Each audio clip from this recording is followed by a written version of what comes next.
name is Ryan, and today I'm gonna present about the book Pygmalion by Bernard Shaw. The author Bernard Shaw is an author, but at the same time he had great effects on politics, theaters, and culture things. He was also one of the famous politicians at the time, not so famous, but he has some effects in that subject too, and that was actually very surprising for me. And the genre of this book is romance comedy, or should I say like comedy romance. All of the romance are just comedy. Every people is weird and crooked. Okay, now the characters. The Elizabeth, also written as Eliza or Lisa in this book. She was a childish, immature, uneducated girl, also maybe described dirty and poor and very low-leveled girl. And in the story, but later on in the story, she becomes very graceful and mature by Higgins' help or experiment. And she is one of the main characters, the main protagonist of this book. And Higgins, he is a phonetic researcher or like real expert of this subject, and he really loves to study people's accents and vowels. I think I spelled this wrong. Is this correct? I don't know. And he is a bit weird, and I might even say that he is crooked in the inside. He seems like to me that he gave up the social side and gained the phonetic side, if you know what I mean. So he sacrificed his social abilities with his expertise in the phonetic, and he is also one of the main protagonists. Now, Mrs. Higgins, she is the mother of Higgins, and she is very loved by his son. And when I say love, I mean like love, like. And unlike Higgins, she is very mature and normal. She understands Eliza how Higgins' words offend her, so Eliza sometimes rely on Mrs. Higgins much. And Pickering, he is also a phonetic friend of Higgins.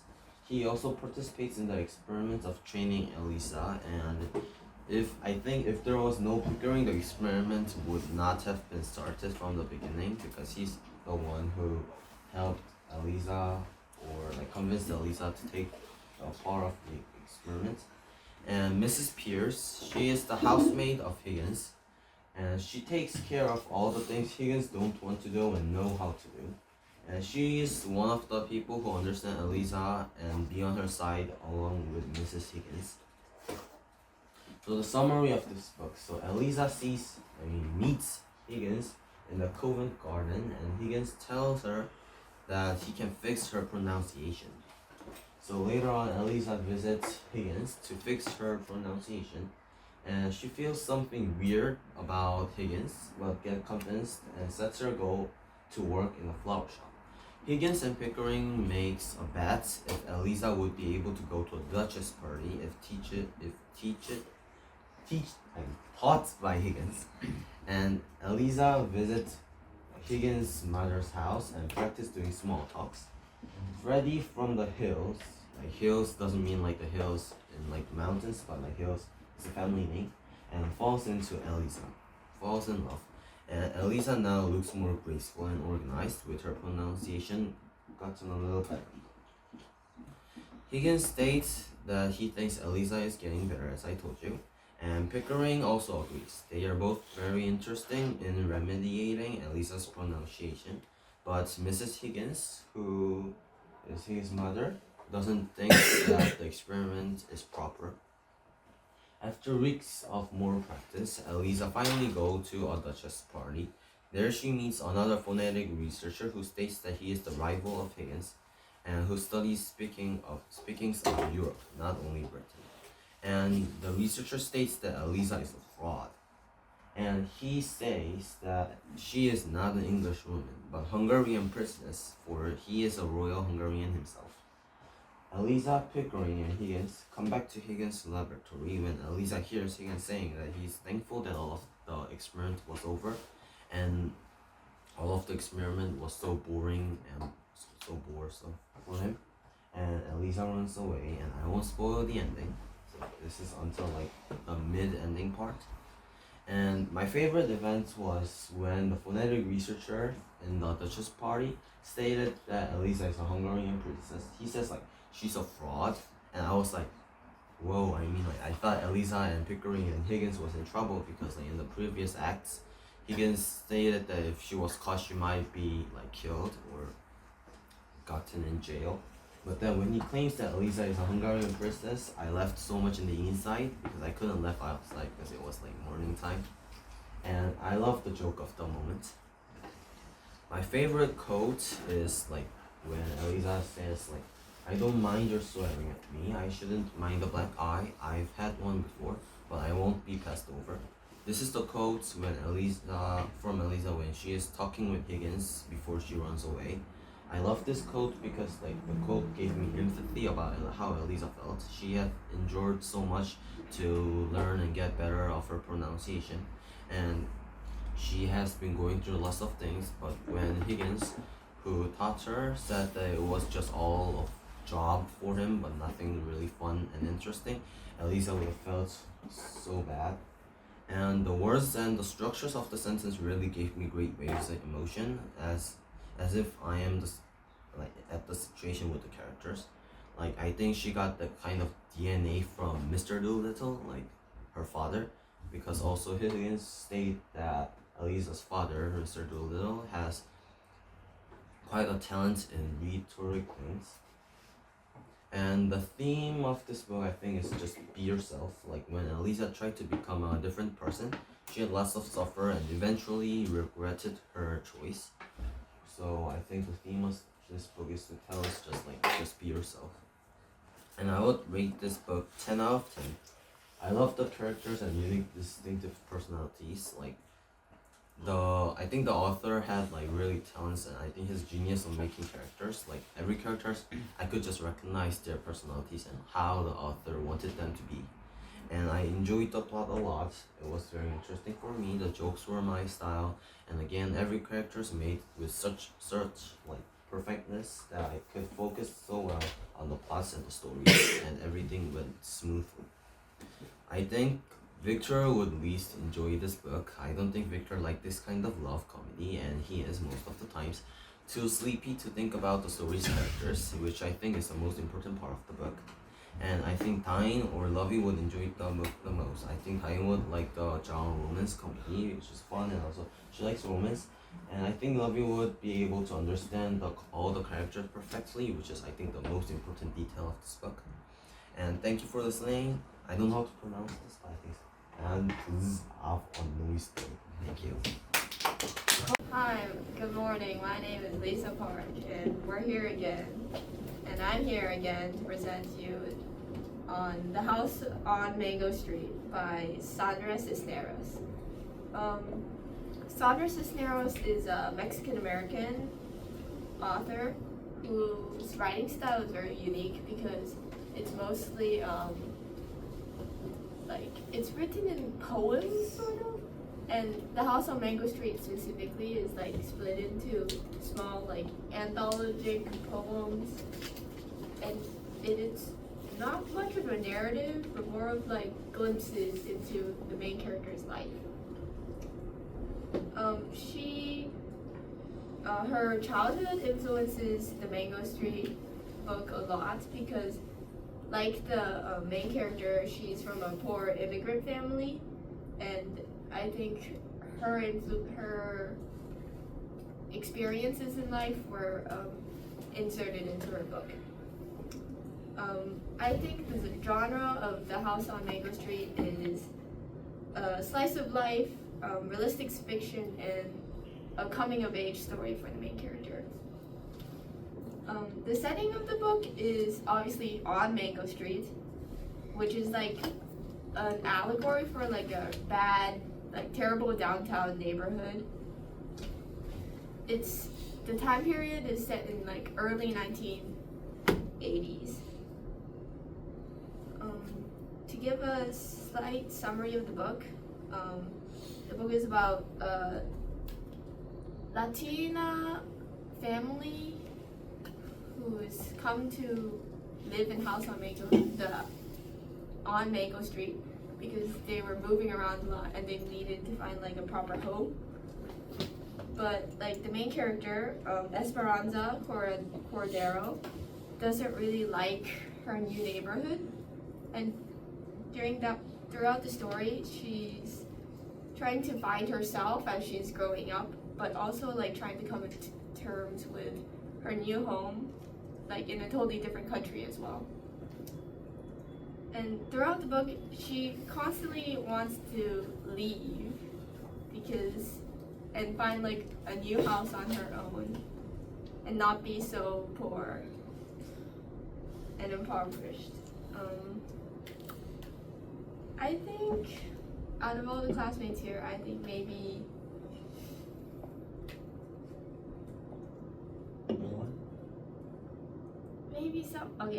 maybe Colin, because maybe he can understand like the poem structure, because I think it's hard. Yeah, it's kind of hard. And the person who most disliked the book is maybe Kion, because like the book isn't really clear about like where the dialogue is. It doesn't have like apostrophes that symbolize where dialogue is. It's like mixed into like narrative. So yeah. Any questions, everybody? Great. This is out of 10. I wrote it as like a 7 because yeah, like the poem structure is pretty unique and it's kind of interesting, but it's kind of hard to follow because it like jumps around different ideas and like different days. It's not really a clear narrative structure. Then, what's the most memorable events? One, Esperanza and her sister and 2 friends are riding a bike at the same time, and then a lady down the street goes like, "Wow, your bike is probably having a hard time," and then one of the friends goes like, "Well, you look like you're fat, basically." So yeah, that was pretty funny. Thank you. My name is Steve, I'm in grade 10, and for this week essential reading, I read Fahrenheit 451, written by Ray Bradbury. And this is my second time reading book, and now I'm gonna have a great presentation about this book. So, first of all, the genre of the novel is dystopian fiction and science fiction. And now I'm gonna explain why this book is dystopian fiction and science fiction. So, the reason for Fahrenheit 451 is considered as dystopian fiction is because it shows a dark, oppressive future where society, people is don't laugh, it's my time. Speak louder. And suffers under strict control and control. So, secondly, I will explain why this book is considered as science fiction. So, as you guys read the book, you can see that some kind of high technology machines that shows that like author of the book wanted to illustrate this book as the science fiction. So now I'm gonna explain about the time setting and the place where the book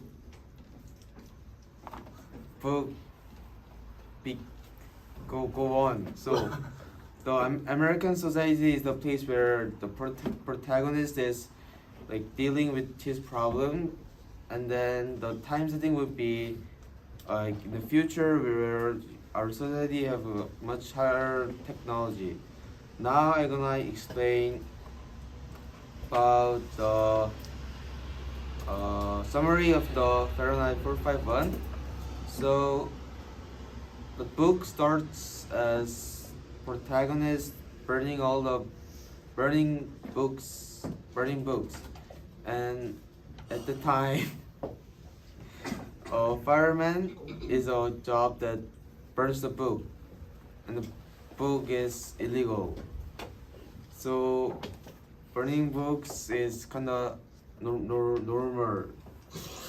And then uh, the protagonist's job is fireman.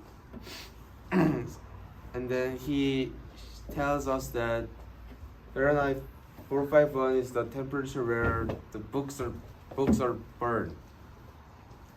And then one day, after finishing his own job, burning all the books in the society, he met a girl named Clarence McLean, and she gave some kind of deep message while they were having a conversation, such as, uh, such as protagonist Guy Montag thinking about his own life, being the reason for government banning all the books in the society. So one day, Montag was doing his job, burning all the books, and then he kinda secretly steals the books from the citizen, and then he started to read the book, and then that's the point where protagonist Guy Montag started dealing with all the problems with the society. And then this is what I read this week. Now I'm gonna explain some students in our classroom who would enjoy this book. I picked two students, which is Ben and Terry. Ben would like this book because the book Fahrenheit 451 is science fiction, and I know Ben really likes science. So if he read this book, I think he would enjoy a lot. And secondly, I choose Terry. And this book also have a deep message to our readers, which is for Terry. And then lastly, I'm gonna explain who would not enjoy this Fahrenheit 451. And I picked Daniel in our classroom because this book is divided into 3 parts. And then part 1 was kinda not fun for me. And I was kinda worried about Daniel sleeping while reading the part 1. So yeah, that's the only reason why I picked Daniel.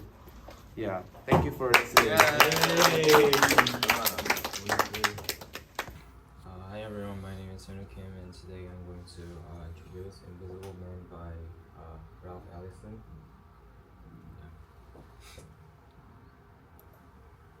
So the table of contents is as follows. So title and author, genre of the book, setting, and the brief summary, and those who I recommend this book or not. So the first is the title and the author. So the Invisible Man is a coming-of-age novel, which has a theme of identity, racism, and oppression, and self-realization, and also maybe the role of music and culture. Why is the title Invisible Man?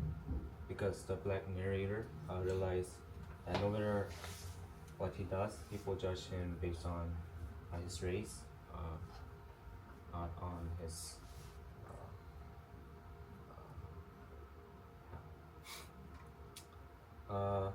by the end, he understands that invisibility gives him a kind of freedom.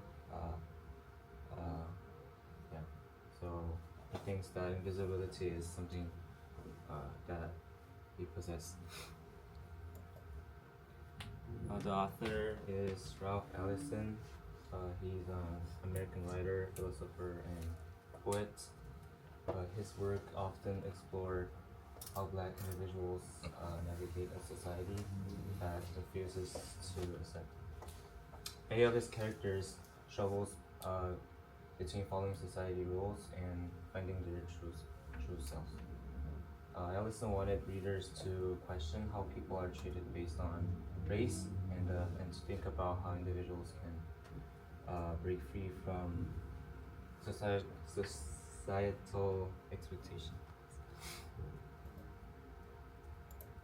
So the genre of the book is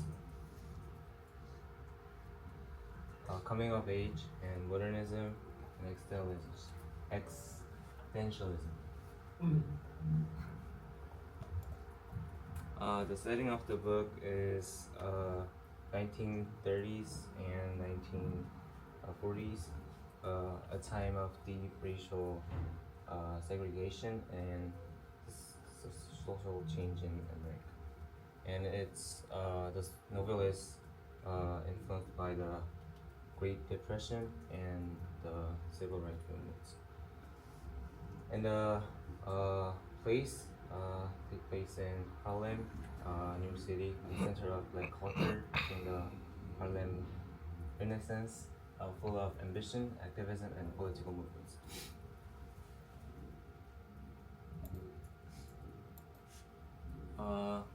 So the summary, the novel follows an unnamed black narrator as he searches for identity and purpose. At first, he believes that working hard and following the rules will lead to success. However, as he moves from the south to Harlem, he realizes that society does not treat him as an individual. So throughout his journey, he studied at the Black College, and he learns that those in power do not always have his best interests at heart. At the middle of the novel, he joins a political group called the Brotherhood and works hard. But finally, he sees that the group is more interested in using him rather than fighting for the blacks' right. So the most memorable scene for me was the battle royal at the beginning of the book. The main character is invited to give a speech in front of an important white man. So he was excited because he believed that his hard effort, his college studies and all of the things made his chance to prove himself. But when he arrives, he's forced to fight over black boys in a boxing match for entertainment of the white man. The fight was violent and humiliating, but even after it ends, he is still expected to give his speech, which was like full of humiliation.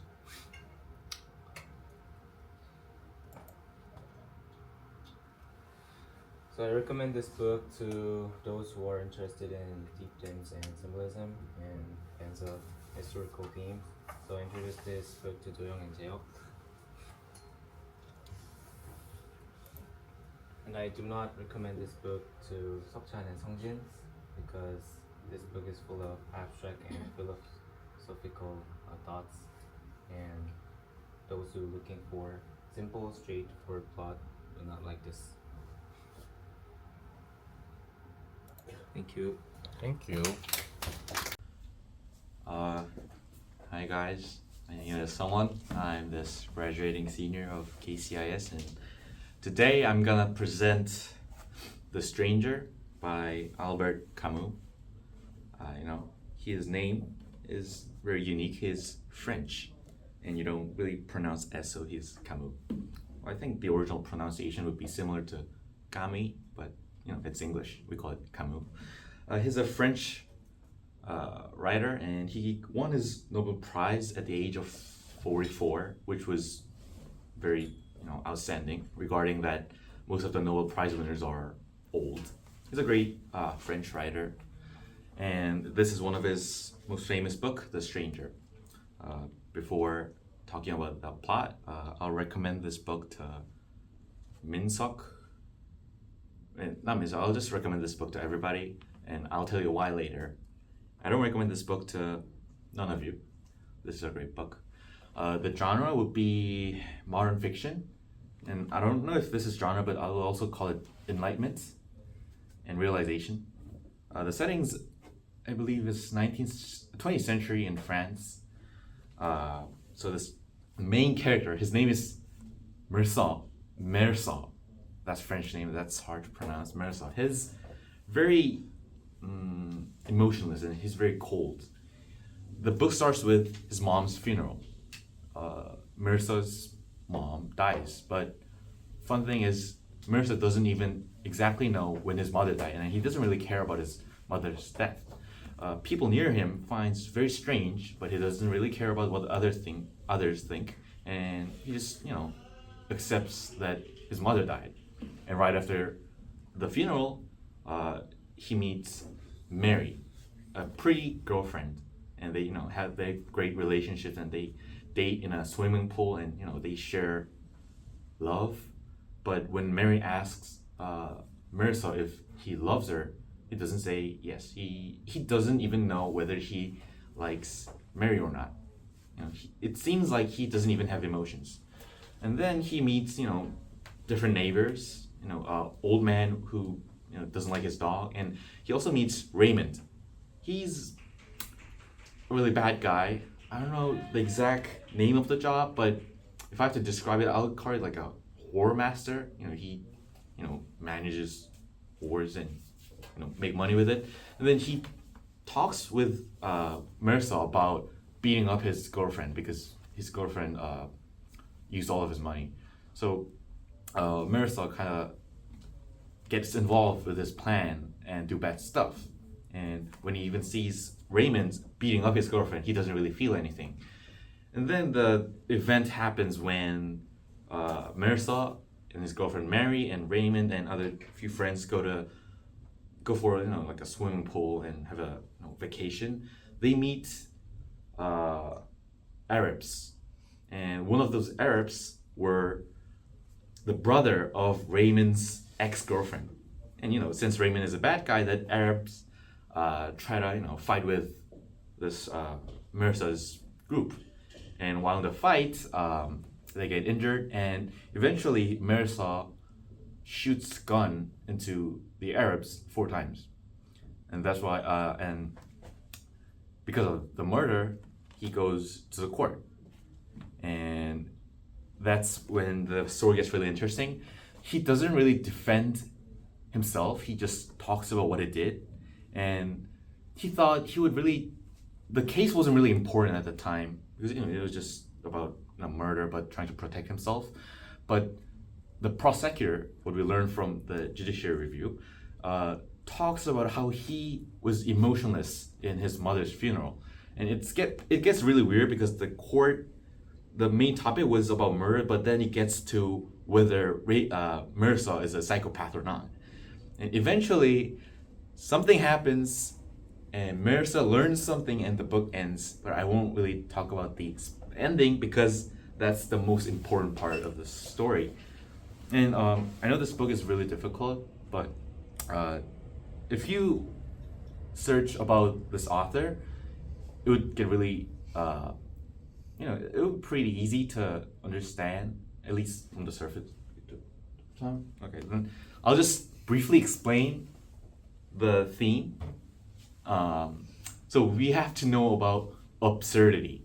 It's in a situation where the world contradicts people's goals. So in life, we believe there's goals, and we try to achieve something, and we step forward to the next goal and to the next goal. We achieve something, and there's the next goal. But then Camus argues that it's all meaningless. Someday you will achieve many things, but eventually you'll learn that it's just meaningless. And then that's when you get the absurdity. The world contradicts, and the world is actually meaningless. And the reason why Mirza was so emotionless was because he knew the absurdity. He's not a psychopath. He's just gave up. He couldn't really find a meaning in life. And then this Camus kind of emphasizes that the world is meaningless, and there's no great goal in life. But at the end, you learn that Camus stating that still there's a reason to live. And the reason is the spoiler, so I won't really talk about it. Yeah, so we all have goals, and now we finished our life in KCIS, and now we're going to America to achieve our next goal. And by reading this book, I recommend this to everyone, because by reading this book, we could actually learn about what we should live for. So yeah, that was my presentation about The Stranger. Thank you.